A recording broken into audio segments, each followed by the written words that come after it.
mucho no se está hablando de manera directa, diríamos, no ocupa las principales coberturas, pero es un tema de los importantes o de los urgentes. Nos lo dirá nuestro siguiente entrevistado, Francesco Zarati, físico y analista energético, para hablar de una eventual crisis energética en el país. Francesco, ¿cómo está? Buenos días. Diego Montaño lo saluda. Gracias por conectarse. Diego, un placer estar nuevamente en tu programa y un saludo cordial a los que nos siguen a través de estas ondas de la razón digital. Gracias, Francesco, por atendernos. ¿Es un tema urgente?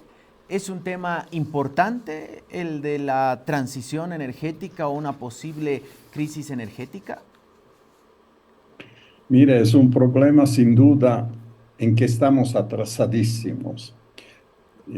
Tenemos que empezar a hacer hoy, ojalá empezáramos a hacerlo bien, lo que debíamos haber empezado a hacer hace 10 años, cuando todos se dieron cuenta, incluso los del gobierno de aquel entonces, del 2015, que la producción empezaba a menguar, que las reservas no habían sido repuestas y que de alguna manera el problema de la seguridad energética iba a ser un dolor de cabeza. ¿A qué me refiero? Me refiero a la necesidad de importar siempre mayores volúmenes de diésel, casi un 100% hemos llegado hoy, y gasolina. Del diésel se sabe desde comienzo de siglo, yo diría. ¿Por qué? Porque el petróleo boliviano, el poco petróleo boliviano, Bolivia es un país gasífero, o era un país gasífero, es ligero el petróleo boliviano, por tanto, rinde menos para sacar diésel, para refinar diésel. Pero también empezó el problema de la gasolina, de la necesidad de importar gasolina. Ahora bien, mientras los precios eran estables digamos, del barril de petróleo y mientras los ingresos por exportación eran sustantivos, digamos, lo que hacía el gobierno, desviar una parte de estos ingresos para poder importar gasolina y diésel, además manteniendo una subvención que representaba un derroche de divisas irrecuperables. Este problema obviamente se ha vuelto siempre más grave. ¿Por qué? Porque la producción ha disminuido. Por tanto, para hablar solo de gasolina, porque el diésel nunca hemos tenido en abundancia, eh, producíamos menos gasolinas en las refinerías y más gasolinas teníamos que importar. Si a esto le añadimos también algunos shocks de precios internacionales y el mantenimiento de la subvención, entonces la situación era insostenible. Yo tengo artículos desde el 2016-17 tratando de hacer entender que todo eso era insostenible, que había que tomar medidas. Y las medidas desde entonces eran revisar el tema de la subvención. Un gobierno populista no lo va a revisar. ¿Por qué? Porque está mirando siempre a los votos, a elecciones, que la gente le aplauda y no piensa en el futuro, no piensa que en algún momento, ¿no?, alguien deberá hacerse cargo de ese descalabro.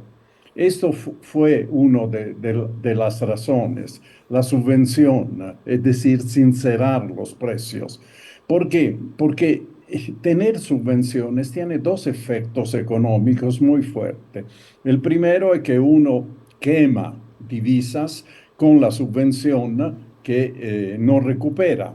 Uno compra gasolina importada, digamos, la vende a un precio más bajo y la diferencia es la subvención que no lo recupera.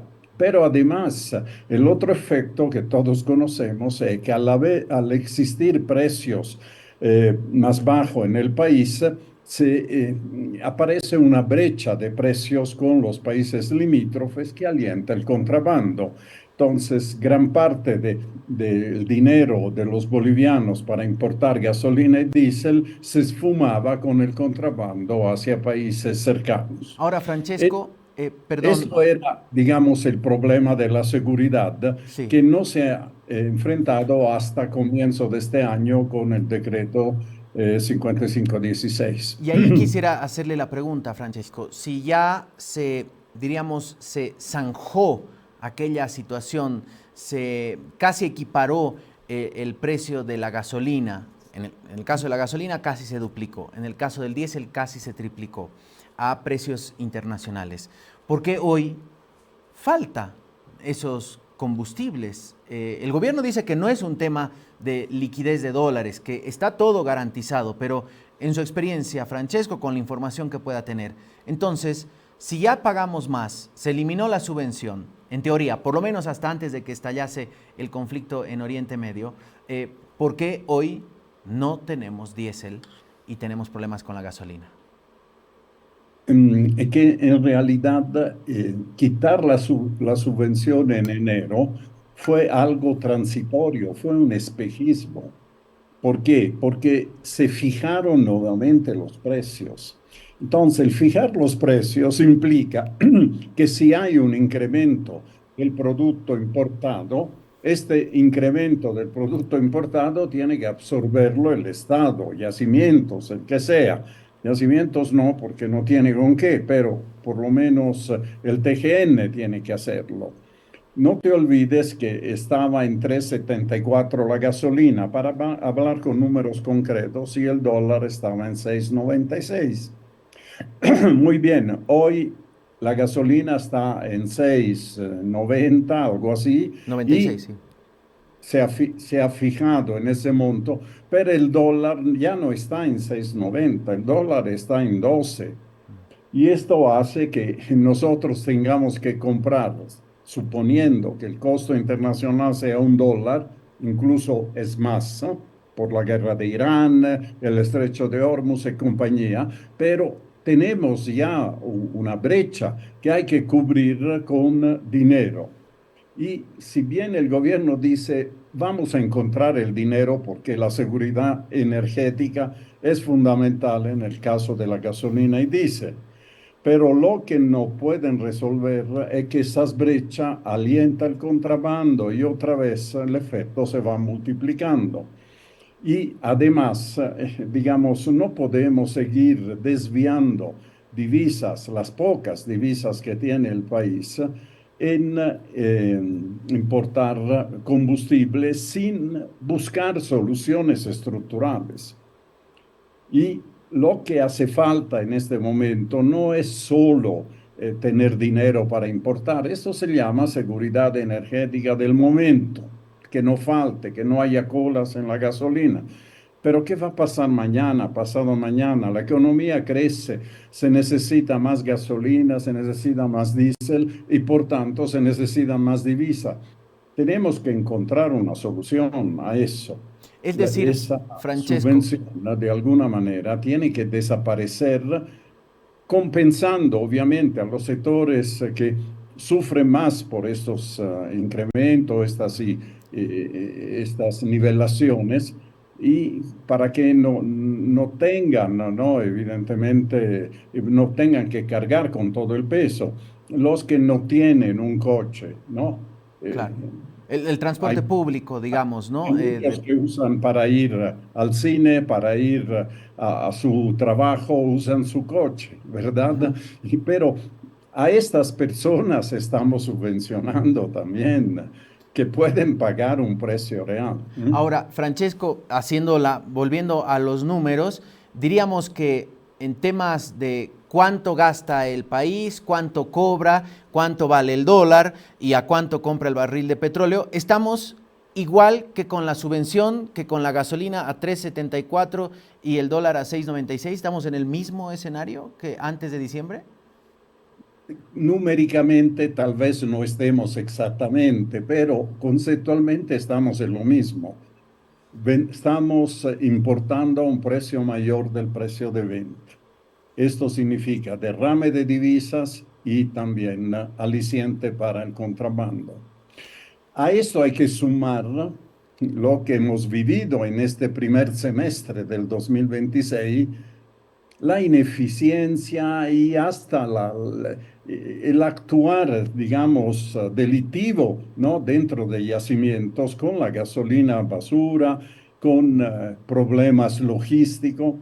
Bolivia tiene un gran defecto logístico para asegurar la seguridad de abastecimiento, de suministro de los hidrocarburos líquidos, de gasolina y de los combustibles, es que depende de las cisternas, es decir, depende de transporte de unidades que son camiones, cisterna, que llegan del puerto hasta los centros de yacimientos, donde se acopian ahí en tanques, de ahí se van a... Bueno, esta manera no es una manera eficiente, no es una manera moderna. Tenemos que pensar en otras formas de transportar los combustibles, que son los oleoductos. Tenemos un oleoducto que va de Sica Sica a Arica y que un tiempo se utilizó para exportar petróleo reconstituido, petróleo condensado o excedentes que teníamos en los años 70, sobre todo se ha hecho eso.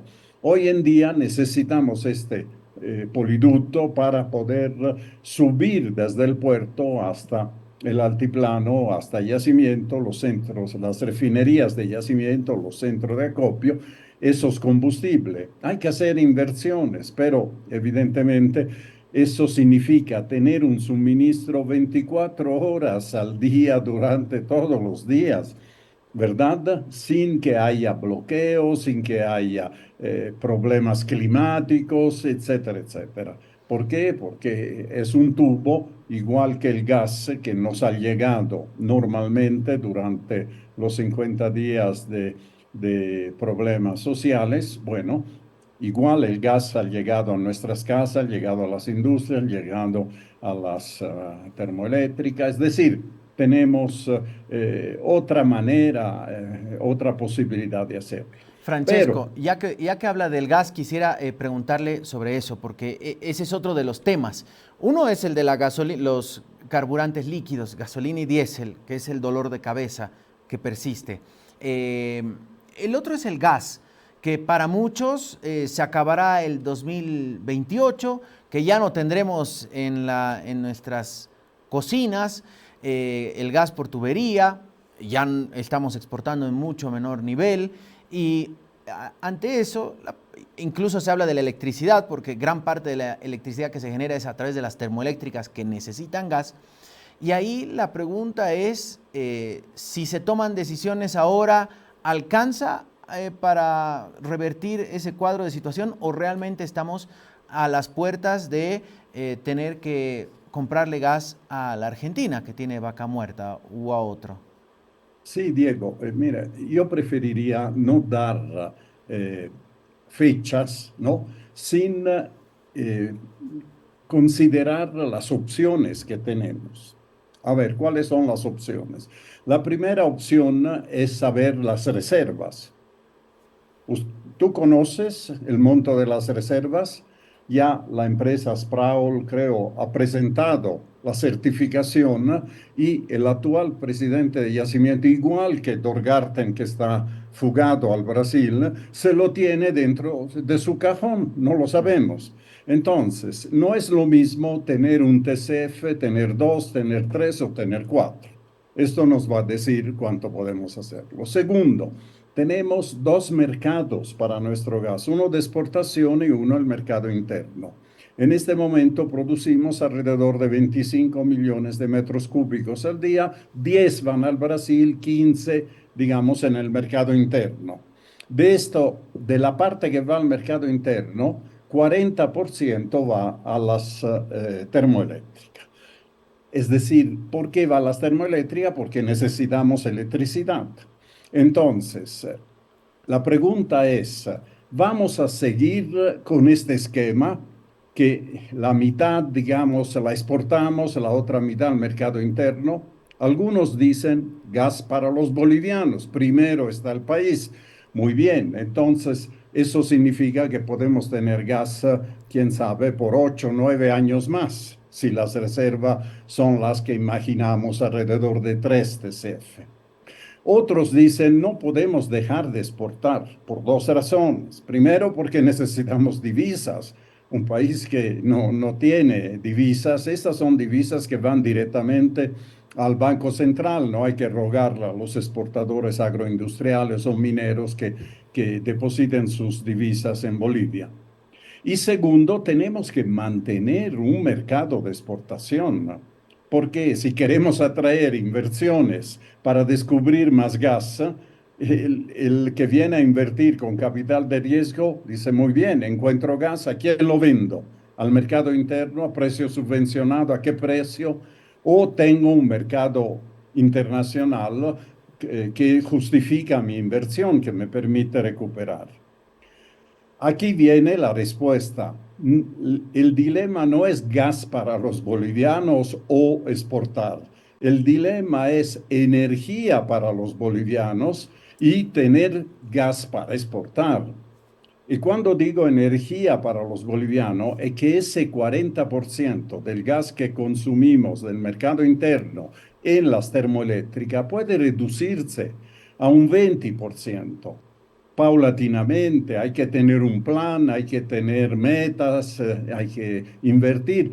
¿Por qué? Porque la electricidad no necesita del gas para producirse. Se puede producir electricidad con agua en las hidroeléctricas, con sol en las plantas solares, con viento en las eólicas. Un programa que debía haber empezado hace 10 años, pero la ceguera del gobierno de aquel entonces no ha permitido ver, a pesar que se les dijo, a pesar que se planteó el problema vital que tenía para el gobierno, porque eso que llamamos la transición energética, que significa producir más electricidad con fuentes renovables que con gas, porque siempre vamos a producir algo con gas. Bueno, esta transición energética, muchos la ven como una moda, como algo que Bolivia tiene que adherirse a los acuerdos climáticos, que el calentamiento global. Mentira, no es mentira, digamos, esto es justo también, pero no es lo principal. La transición energética, y en esto soy tajante, yo, no es una opción para Bolivia, es una necesidad, porque el ciclo del gas, bien o mal, se acaba. Podemos encontrar algo más de gas, ojalá mucho más para la exportación, pero es una necesidad de una urgencia disminuir la dependencia del gas en el mercado interno, produciendo la electricidad con fuentes renovables. Entre esas fuentes renovables, se hablaba hace algunos años del proyecto del Bala, por ejemplo, ¿no? Que se decía iba a producir una gran cantidad de megawatts y con eso se iban a reducir las termoeléctricas. También se hablaba de la geotermia. Creo que en el departamento de Potosí había algunos proyectos que se estaban queriendo implementar. ¿Son estas las salidas? ¿Por qué no se continuó o realmente el daño ambiental es mucho más grande y mucho más perjudicial que los megawatts que se iban a producir? Mira, Diego, antes de pensar en megaproyectos hídricos que después no sabemos cómo financiarlo, no sabemos cómo manejar los daños ambientales, pensamos en lo que es real y que tenemos. Tenemos un altiplano que es una fuente, yo diría, infinita de energía solar que se puede transformar mediante plantas solares en tiempos relativamente cortos, con inversiones relativamente modestas. No hay comparación entre una inversión en energía solar y una inversión, por ejemplo, en pozos petroleros. Cuando hablamos de inversiones en petróleo y gas, estamos hablando de cientos de millones de dólares. Cuando hablamos de inversiones en plantas solares, estamos hablando de miles, máximo millones de dólares. Y, y en lugar de pensar siempre en megaproyectos que implica que el Estado tiene que intervenir, el Estado tiene que endeudarse, pensamos en una democratización de la generación eléctrica con plantas de diferentes tamaños, con inversión privada, con inversión institucional, con inversión de cooperativas y con inversiones personales, los que quieren poner en su casa, los que quieren poner en su condominio, una alcaldía que quiere poner una planta para abastecer toda la electricidad que funciona. En eso tenemos que ir, pero eh, hay un error fundamental en el gobierno. Si no se corrige estos errores de fondo, es decir, que todavía el 70% de la energía eléctrica la producimos con gas, ni siquiera proyectos que parecen avanzados, parecen soluciones como los autos eléctricos, son solución. ¿Por qué? Porque de 10 autos eléctricos, 7 autos se alimentan con gas, con el gas de las termoeléctricas, obviamente. Entonces, poner más autos eléctricos está bien, pero en la medida en que tengamos mayor electricidad generadas con fuentes renovables. De hecho, debería haber una relación entre los autos eléctricos y el incremento de generación eléctrica debido a fuentes renovables. Ujú. Las famosas electrolineras que se piensa poner en diferentes lugares, quién sabe, deberían ser normadas que pueden ser alimentadas con energía renovable. Obviamente se conectan a la red y ahí los electrones no tienen banderitas, ¿no? Para saber de dónde son. Pero si una empresa hace, por ejemplo, un sistema de electrolinera en la ciudad o en las carreteras, porque vamos a llegar a eso. Ujú. Alguien que invierta y ponga una electrolinera en Patacamaya, en Sicasica, en Caracollo, en Oruro, de manera que con mi auto eléctrico puedo ir a Oruro y volver sin tener que ir a rogar a un vecino de enchufar. Bueno, esa persona, esa empresa que pone eso, debe justificar la energía que eroga, que vende, con fuentes renovables. Esa es la manera. Por eso yo insisto, y termino un poco con eso, esta perorata en favor de la transición energética, que la transición energética no se basa solo en una ley, no se basa en decreto supremo, en resoluciones, se basa en un plan sobre 10, 20 años, un plan consensuado que implique metas, que implique monto, que implique actores y que sea una política de Estado. Sin eso no salimos del círculo vicioso en el cual estamos metidos a causa de una abundancia momentánea que tuvimos hace 20 años de hidrocarburos. Bueno, Francesco, me robó mi última pregunta, en realidad. Le iba a justamente hacer la pregunta si, además de las inversiones, de los verdes que hay que poner para desarrollar cierto producto de, diríamos, ciertas plantas que generen electricidad, ¿qué más se necesitaba? Bueno, dice, no basta con las leyes. Es decir, si modifican la ley de electricidad mañana, si la envía el Ejecutivo al Legislativo y se aprueba la siguiente semana, tampoco cambiará mucho si no hay toda una mirada, diríamos, conceptual y de largo aliento. En ese sentido, las decisiones tendrían que tomarse ya no más, Francesco, porque si no, el tiempo viene corriendo, el gas se va acabando y como usted decía, nadie sabe a ciencia cierta cuántas son las reservas que tenemos de gas en el subsuelo. Mira, Diego, las leyes son importantes.